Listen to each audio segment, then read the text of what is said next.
മുതലാളി ഞാൻ വന്നു. എങ്ങോട്ടെങ്ങോട്ടാണ്? അവിടെ അതെന്താ? ഇനി മുതൽ എനിക്ക് നിന്നെ വേണ്ട, എനിക്ക് ഞവനെയാ വേണ്ട.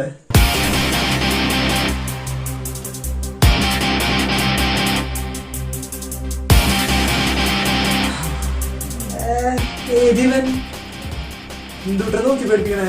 മോലാരി പറഞ്ഞിട്ടില്ലേ വീട്ടിൽ വിട്ടോ? എല്ലാരും കൂടി ഒറ്റ കെട്ടാണല്ലേ? മോലെ നോക്കൂ, എന്തായാലും ഈ കൊല തീരെ മുന്നേ എടുത്ത് വരും. നോക്കൂ,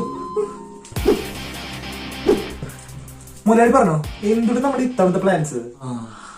എനിക്ക് ജിമ്മിൽ പോണം, പഠിക്കണം, പിന്നെ ഇതിന് നല്ലൊരു ജോലി. അത് ഈ വർഷം തന്നെ എങ്ങനെ ഇതൊക്കെ സപ്ലൈ ഒക്കെ എഴുതിയെടുക്കണം. ഇതൊക്കെ ഞാൻ എത്ര തവണ കേട്ടതാ. കൊലത്തും എന്താ പറഞ്ഞ? ഈ ഒന്നുമില്ല, പൊളിക്കുന്നു പറയായിരുന്നു. ആ പൊളിക്കും, പൊളിക്കണം. അയ്യോ, സത്യം പറയും ഗൈസ്, നിങ്ങളുടെ ന്യൂ ഇയർ റെസൊല്യൂഷൻ എവിടം വരെയായി? Comment below.